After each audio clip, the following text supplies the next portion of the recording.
I want to offer some different perspectives on the LeBron James and Michael Jordan debate. And yes, I mean perspectives with an S. One of the debates that comes up with MJ and LeBron is defense. And I think as far as who's better on defense, they kind of have to be looked at differently. LeBron James in his prime was the most versatile defender ever. He could defend forwards. He could defend your centers. Shoot, the man could even defend your guard if he needed to. There was nobody on the court that you couldn't put LeBron in front of and he wouldn't give them a challenge. Compare that to Michael Jordan, who wasn't a versatile defender much at all.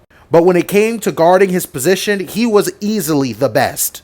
So good that he got a Defensive Player of the Year out of it. In an era that was dominated by bigs, who pretty much were all the defense back then. Sure, you couldn't put your guy on a center.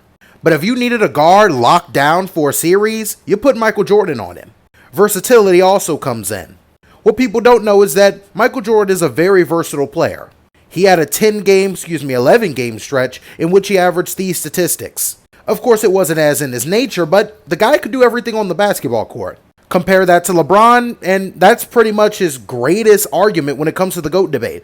As far as offense, he's easily the most versatile player ever. We're talking about a guy who's been listed at all 5 positions for entire seasons. You want to get into longevity? Well, LeBron James has 50,000 points and will probably be the last ever player to reach that threshold. But Michael Jordan's longevity is nothing to scoff at. At 35 years old, the dude put together an amazing season with the MVP, Finals MVP, NBA champion, and pretty much every good accolade you can get as a basketball player. So while LeBron James has a significant edge in longevity, Michael Jordan's one nothing to sniff at. Now, I must say that LeBron James at 40 years old, or since he's turned 40, has averaged these stats, or roughly close to these stats. I got these stats a couple days ago. But yeah, it's still easily one of the greatest players in the league. I also think that consistency needs to be talked about. Not consistency between the players, but consistency with their teams. LeBron James has wasted countless years of his career carrying awful basketball teams.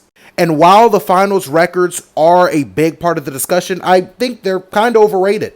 Are we going to penalize LeBron James for dragging awful teams to the finals in which they shouldn't have had a chance to compete anyway? Compared to Michael Jordan, who for years had arguably the best teams ever in basketball. LeBron James has played his NBA career with 9 different head coaches. Michael Jordan only had to deal with 5.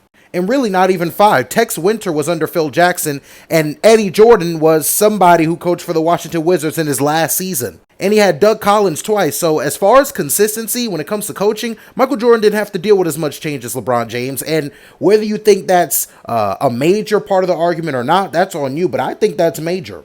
Consistency can help make a player greater or help make things a lot harder for a great player. In Jordan's case,